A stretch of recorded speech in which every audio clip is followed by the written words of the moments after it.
So, not the video I thought I would be making this week. Things have kind of taken a little bit of a step forward. But prep has officially started. Got a surprise voice note from the boss man to our check-in this morning to say that we're going to start prep a little bit early. The main reason being is that appetite, digestion have taken a huge hit over the last kind of week or two, and that has led to a knock-on effect of stress levels elevating, sleep kind of dropping off, training performance dropping off, and the look actually regressing rather than progressing. So in order to make sure that we can bring the best package to stage, we're going to start things a little bit earlier and start to kind of pull food back slightly. So that's all we've really done, is we've just pulled food back slightly, small little drop off in carbs. Everything else has pretty much stayed the same. Food wise, we have added in 20 minutes of daily cardio, and we have our steps still at 8,000 per day. So I know that the 8k steps is not a lot, but at the minute, basically working from home, and nothing been open and normal life not been there, I'm having to force myself to go out and do the steps. So once everything starts to open back up, they'll be a lot easier to take off, because 8,000 is not a lot realistically. What I wanted to do at the start of this is kind of break down, the last prep versus this prep. So the starting point in 2019 versus the starting point today, and the differences in how it sets up, how this prep is going to look versus how the 2019 prep went. So I suppose weight wise, first of all, back in 2019 when we started the prep, I started at about 80 kilo. This time around, this morning, we weighed in at 96.2. So quite a massive difference. I would even say conditioning is better today than it was starting at 80 kilo for sure. From a kind of starting point in terms of food, in terms of the food now, I don't actually know the calories that we're on. I don't want to know the calories that we're on. And the main reason behind that is because of the 2019 prep. I've asked Kuba just to do a meal plan. I don't want to know the calories, the macros. I literally just want them to send me over the food. I will prep the food and I'll eat that. In 2019, our calories started quite low from the get-go. So I think I was on in and around 3,000 calories starting. And we prepped for about 22 to 23 weeks. And then as the weeks went on and as the food dropped, mentally it was very, very hard to see, the calories drop off and how little food you had on a day-to-day basis. So I just find it a little bit easier to not have those numbers there and to just run off the meal plan. It's just a little bit of a mental setup that I have. So it's person dependent. I wouldn't recommend it from a lifestyle side of things, but again, this is not a lifestyle setup. This is to stand on stage and be judged for how you look. So what you would do in a normal setup isn't really going to work here. So that's from the food side of things and where we're starting. So the starting point obviously been so high this time around, and I can, the amount of food that we're putting away now is still extortionate. Compared to that, leaves us in a better position by the end of the prep straight away anyway, because starting so low the last time meant that we had to get very, very low come the end of the prep. So from about 4 weeks out, the last time around, calories had dropped to in and around the 1,500 mark, and that in itself was obviously torture from a day-to-day basis. So been so high in calories now, been in such a better position physically, in terms of the muscle that we're holding and the condition that we're holding, sets us up for the end of the prep being in a better position straight away. Okay, so obviously massively happy with how things have gone there. In terms of the cardio side of things, at the minute we're starting with 20 minutes daily cardio. Again, that won't really change a lot until the look starts to kind of drop back. There'll be a small pullback in food and kind of an increase in steps, if anything, first before the cardio was pushed. The prep in 2019 was traumatic, to say the least, from a cardio standpoint. I can't remember what we started on, but I do remember what we finished on. I don't think I'll ever forget what we finished on. So we were doing, it was 2 hours cardio a day on top of 15,000 steps a day as well.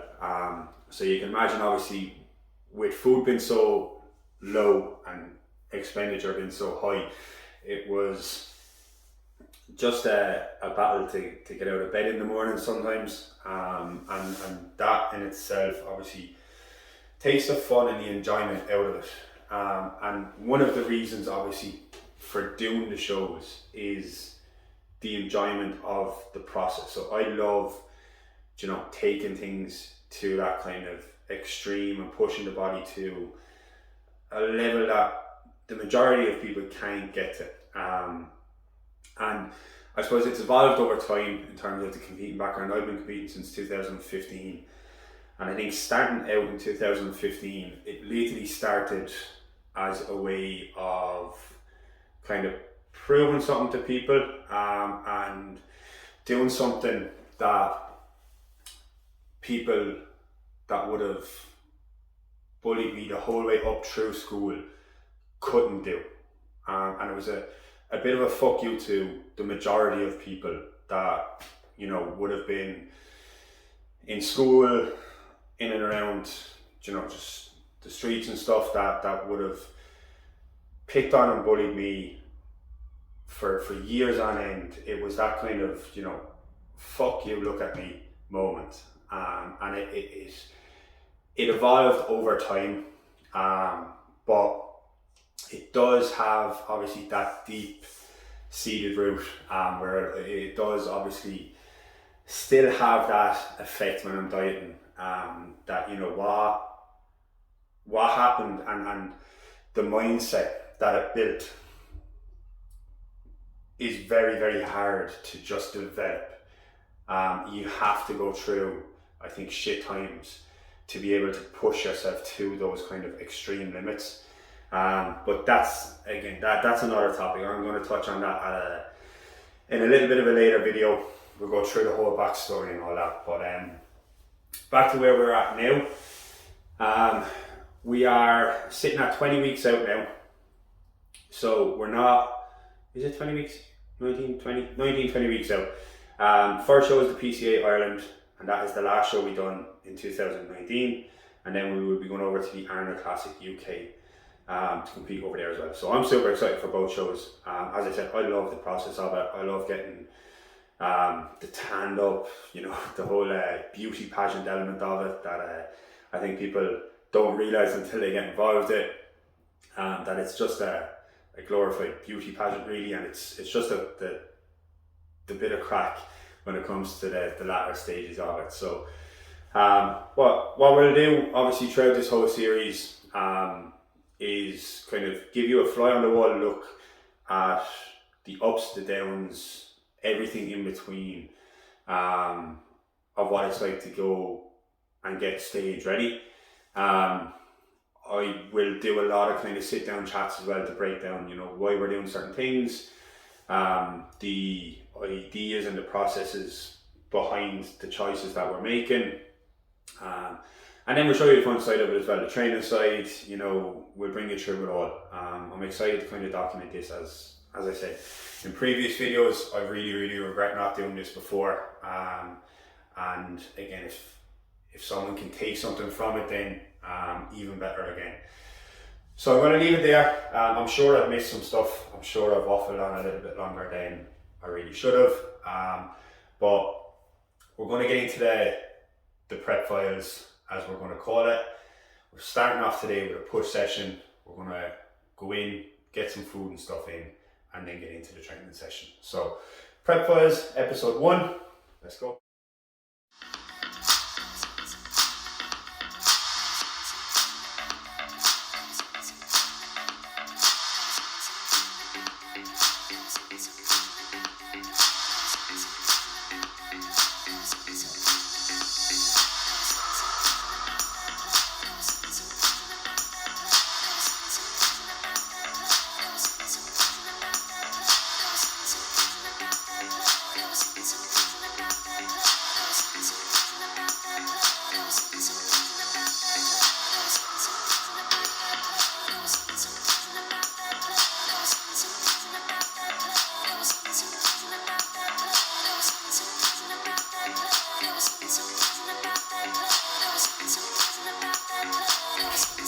So first push session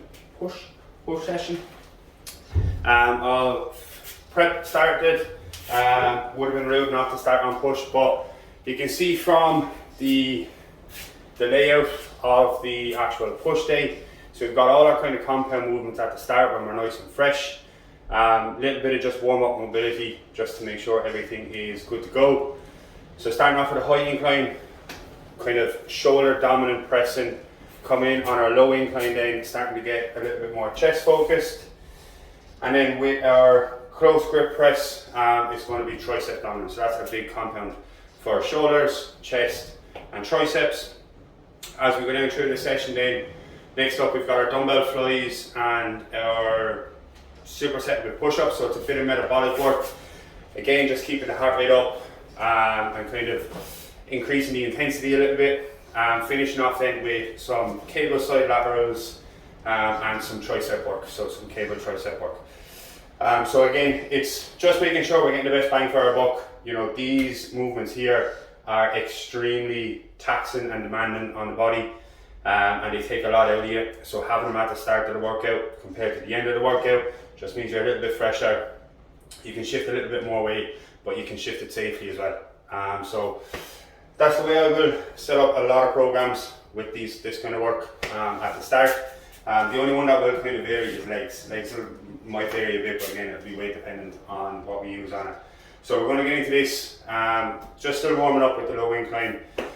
You'll see from the high incline, the kind of increments that we jumped up. So again, just warming up into our top set pressing and then top and back set. So everything today is just 2 sets. Top and back offset, 6 to 9, 10 to 12-ish. If there's more there, we'll take it. But yeah, we're going to get into this.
So, first session, done and dusted. Again, it's nothing that's really changed. It's the same setup, you know, food has dropped a little bit, cardio has dropped a little bit, but it's no big kind of transition. It's just a smooth adjustment. It's just like a normal check-in really. But again, obviously over the coming weeks and stuff, it is going to get a lot different. There's going to be some drastic changes. I reckon the first probably week to 2 weeks there'll be a big drop off. Just of a little bit of water and stuff that we've been holding with, you know, the push up. So that will probably drop off. Start to see, you know, a little bit more detail coming through, see where we're kind of standing. And then it's just whatever the boss man kind of says and does during the check-ins. I'm just going to follow whatever plan he lays out. Again, it's just a way of taking the pressure off. I've done preps where I've coached myself to stage. It's tough because you make irrational decisions, and I suppose it works at any kind of, whether it be lifestyle or whether it be like a bodybuilding prep. Like if you break it down, like if you go to a piss up on a Saturday and you're on a plan and you're looking after it yourself, there's normally a kind of guilt that creeps in on the Sunday morning, and what you'll tend to do is kind of pull back a lot of your food on Sunday, Monday, Tuesday, probably even Wednesday. You're hanging out your arse by Wednesday because you're starving, you're grumpy, you're moody, nothing's kind of going the way you want it to, because you've tried to like overcompensate for what you've done on the Saturday. Whereas again, from say my perspective with the team, it's just get back on plan on the Sunday, just get back to the normal kind of thing, don't worry about it. There's no guilt attached to the Saturday. You're supposed to be able to enjoy yourself. You know, if you're doing a transformation or you're just losing weight, gaining weight, like there's a vanity element to it, and no matter what anyone says, there's a vanity element to it. You want to look and feel better, and you want to be able to show that off. So if you're not able to go to a party and show it off without having to guilt eating away at your Sunday, Monday, Tuesday, Wednesday, it kind of defeats the purpose of it. So obviously building up a healthy relationship with that. Now, from a prep side of things, there's nothing really healthy about it. It's the other extreme of it. So it'll kind of give you an insight as to the setup that we do, why we do things, how far, you know, we do actually push it. And as we're going along, I'll kind of compare to, you know, general lifestyle. I'll refer back and make it kind of hopefully relatable and understandable, that everyone can kind of take something out of it. So I'm going to wrap this one up here. I am going to go in and get some food now. We've got like 3 or 4 meals still to get in. There's nothing, actually the food after training has probably taken the biggest drop, which I'm very grateful for, because I don't know about you, but after training my appetite just hits the floor. So I'm going to go in, sit down, relax, finish off some work, get that all sorted, and then tomorrow we're up early, 20 minutes cardio,